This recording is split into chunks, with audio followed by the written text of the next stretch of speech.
This 3-year project will provide a model for producers to use in producing high-quality apples consistently.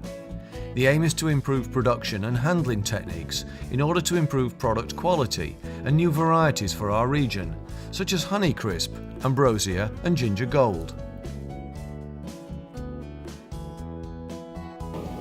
Oui, en tant que producteur de la province du New Brunswick, c'est certain que si on peut coordonner des projets de recherche avec les autres provinces maritimes comme la Nouvelle-Écosse et l'île du Prince-Édouard, vu qu'on n'est pas des quantités de producteurs incroyables, c'est certainement une meilleure façon de faire de la recherche puis de miser sur certaines choses avec la limitation qu'on a dans les fonds de recherche. C'est sûr qu'il faut faire la coopération entre les régions. We've got 1 full year of data. When I say a full year of data, I'm talking about a production, harvest, and post-harvest cycle. And our hope is to get at least 3 years of complete seasonal data from this project that we're involved with New Brunswick in. The work that's being done in Nova Scotia with regard to this total quality management project is being replicated in New Brunswick and to a smaller extent replicated in PEI. We have scale differences, production scale differences, so we have maybe 7 or 8 growers here that are participating. We have a grower in New Brunswick that's participating and a grower in Prince Edward Island that's participating. And we have temperature, climate differences and that sort of thing. So we have proximity challenges because it's difficult to get from here to there and keep going around, you know, the provinces. But in the end, everybody will have the information that we hope is needed for them to work through production issues, work through harvesting issues, post-harvest and handling and storage issues. It's a group effort. Everybody has to work together. You know, there are a number of challenges around growing Honeycrisp, and I might add that what we have found in our years of experience that this location in North America has some unique growing conditions that allow us to produce a very high quality Honeycrisp. And you know, in the marketing of this cultivar in North America, we have been recognized for our superior quality.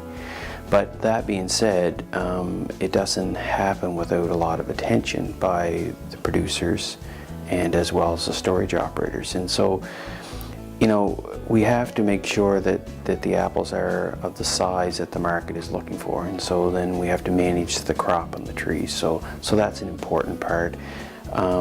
It can be done manually, but it's very expensive. And so we've been focusing on plant growth regulators to help us with that particular component.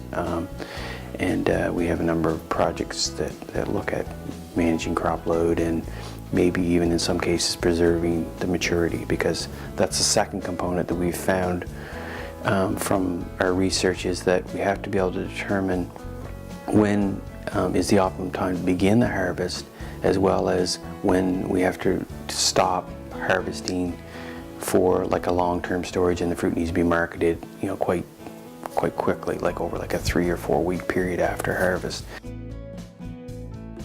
With regards to the kinds of measurements that we're doing and surprises seen, I think this project was well thought out. When we went into the project, we knew what we were after.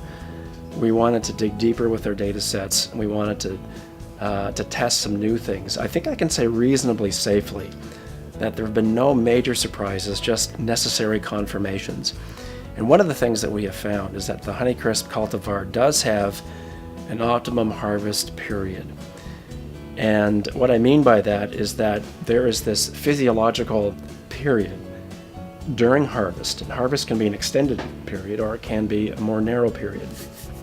But there is, every year at every location, New Brunswick and Nova Scotia included, what we call the sweet harvest window spot, the sweet spot. And what we mean by that is that in that spot, the disorders that can come from fruit that's picked too early and the disorders that can come from fruit that's picked too late really are non-existent in this sweet spot window. And that for us is a very important find, because if we can find a way to measure and communicate that sweet spot when it begins and when it ends, then we can alleviate a lot of headaches that we have with these nasty disorders showing up. And when they show up, there's a loss of economic resource. Your packouts going to marketplace are much smaller, and so there's a loss of economic potential. So what drives that that research partly is to discover when that fruit is optimally mature, and by that definition, if you ate fruit from that period, you would think it's great fruit, and when we handle it post-harvest wise, it has the fewest amount of problems and headaches for us. Agriculture in general is not going anywhere without research. Apples specifically are certainly not going anywhere without research. If we don't have research that covers production, the whole production gamut, the whole area of production, will disappear in a number of years, very short number of years. We have environmental challenges, we have market challenges, we have climate change challenges, we have pest pressure challenges, and we have a consumer that is very, very particular. Without research that is continuous and iterative and ongoing for the long term, we won't have an industry.